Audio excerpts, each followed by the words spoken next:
Сәлеметсіңдер ме балалар? Бүгінгі қазақ әдебиеті сабағына қош келдіңдер. Ендеше балалар, бүгінгі сабағымыздың тақырыбын айтпас бұрын, бүгінгі біздің тақырыбымыз туралы болжам жүргізейік. Яғни, алдыларында суреттер беріліп тұр. Бұл суреттерден не байқадыңдар? Суреттерді не байланыстырады?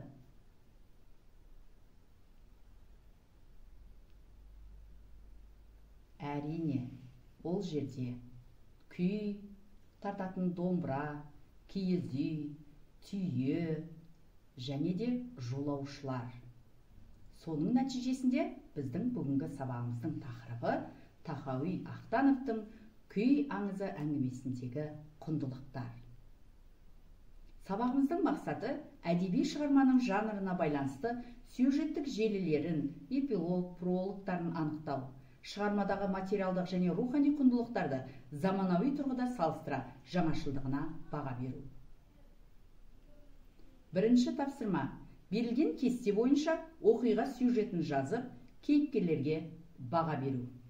Кейіпкер, шығарма желісі, пролог, эпилог, кейіпкерге баға. Яғни кейіпкерлеріміз кімдер?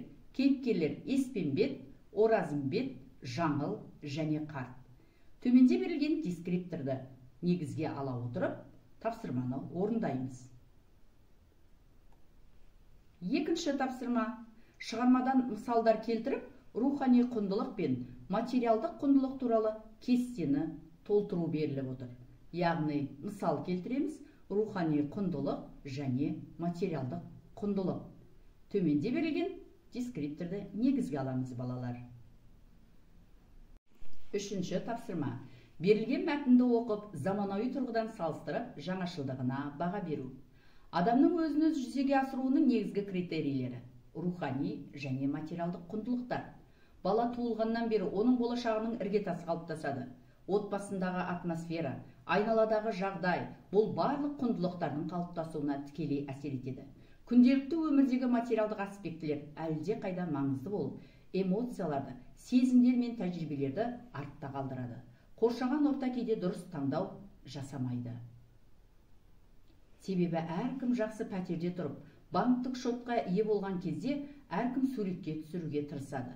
Бұл жеңілдіктерге ұмтылған адамның жүрегінде және жан дүниесіндегі ең маңызды нәрсесін ұмытпайды.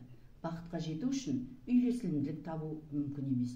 Өйткені табысты, бірақ бақытсыз адамдар миллиондаған мысалдар бар. Міне балалар, мәтінді оқып таныстық. Енді осы мәтін бойынша заманауи тұрғыдан салыстырып, жаңашылдығына баға береміз. Және де бүгінгі сабағымызға кері байланыс береміз. Рефлексия барысында талдау жүргіземіз, шығармашылық өнім, салыстыру және ақпаратты өңдеу бойынша кері байланыс береміз. Ендеше бүгінгі сабағымыз аяқталды. Қош, сау болыңыздар.